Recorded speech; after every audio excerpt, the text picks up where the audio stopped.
ဆက်ယုံကိုပစ္စည်းလာချတာတမဲစားနားချိန်ဖြစ်နေတော့နော်အဲ့ဒါကျုံတွေးလာတဲ့ဟာလေးတစ်ခုကိုမျှဝေခြင်းလို့ပါနော်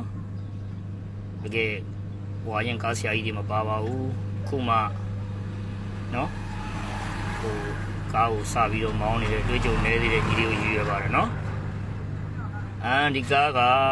ကျွန်တော်တောင်းဆိုလုံးလို့ဟိုစီက brake တစ်စီးလုံးခါပြီးထားတာဗျာနော်တစ်စီးလုံးခါပြီးထားတယ်ပတ်ကားလောက်ထားတာပေါ့နော်3သိန်းခွဲ4သိန်းလောက်ချတယ်ဒါခုပစ္စည်းတင်ပြီးတော့တာရုကန်ထွက်လာတယ်နော်အေးဆေးပဲအမေကျန်တာဆုံးတွေပါလေကြော်ပြီးတော့တဲပြူနာမှာရှင်လေးကို RK ပေးမယ်ဆိုပြီးတော့ brake နင်းလိုက်တဲ့အချိန်မှာ brake တစ်စက်မှမရှိတော့ဘူးနော်တစ်စက်မှမရှိတော့ဘူးလုံးဝမရဘူးဗျာနော်အဲ့တန်းလေးပဲသားလေးမျောပြီးတော့လိုက်သွားလိုက်တယ်ပေါ့နော်ဓာတ်တိုင်2တိုင်လောက်ထိရောက်သွားတယ်နော်ပြီးတော့မှကြည့်လိုက်တော့ဒီဘက်ဘိန်းနော်ဒါကားရဲ့သဘောတရားနော်ကားကဘယ်လောက်ပြင်ဖြစ်တတ်တယ်ဆိုတာပြောပြတာဒီဘက်ဘိန်းကဒါစီပြတ်သွားပြီပေါ့နော်စီလေးပိုင်းဆိုရွှဲပြီး brake စမ်းမဖြစ်တော့ဘူး brake ကန်ထဲမှာလည်းစီမရှိတော့ဘူးအဲ့တော့ emergency ဆုံးဖြတ်ကြတယ်နော်အဲဆိုတော့ workshop ကနောက်မှာအရင်ဆုံးရောက်အောင်လဲမောင်းရမယ်ကတားတွေပါနေဆိုတော့အနေနဲ့ကင်းအောင်လဲဖြစ်ကလောက်ရမယ်ပေါ့ဗျာနော်အဲ့တော့ line ပိတ်မယ်ပေါ့နော် brake line ပိတ်မယ်တစ် line ပိတ်တာပေါ့နော်ဒီ line ဆိုတစ် line ပိတ်မယ်တစ် line ပိတ်ဖို့အတွက်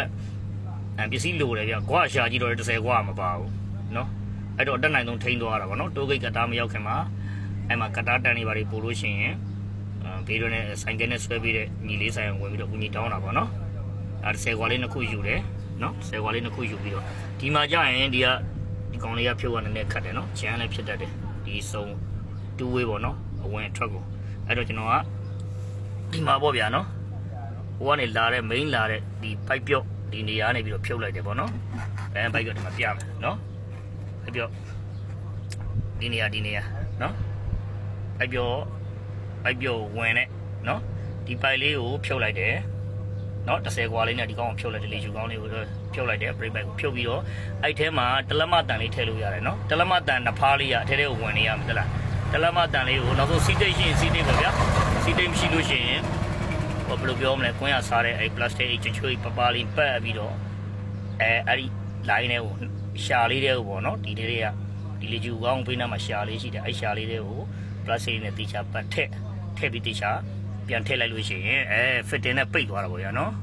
ပိတ်သွားတဲ့အခါကျတော့ brake နင်းလို့ရှိရင်စီကဒီဘက်ကိုမရောက်တော့ဘူးနော်စီရော့သွားတဲ့ဟာကိုလည်း brake စီကလည်းတော့ဈေးကြီးတော့ဗျာမပြင်ခင်မော emergency ပေါ့နော်ခေါင်းလျှော်ရေးဖြစ်ဖြစ်စက်ပြမှုနဲ့ရေနဲ့ဖြစ်ဖြစ်အဲ့ဒါမျိုးလေးထည့်ပြီးတော့နင်းလို့ရှိရင်ယာကြီးတော့ရတယ်လို့နော်အဲ့တော့ brake ကတော့ဘယ်ဘက် line ပိတ်ထားတဲ့အတွက်ညာဘက်ကိုဆွဲတတ်တယ်နော်နည်းထိန်းပြီးတော့မောတော့ဗျာဒါပေမဲ့လုံသွားတယ်ဗျာဟုတ်မလား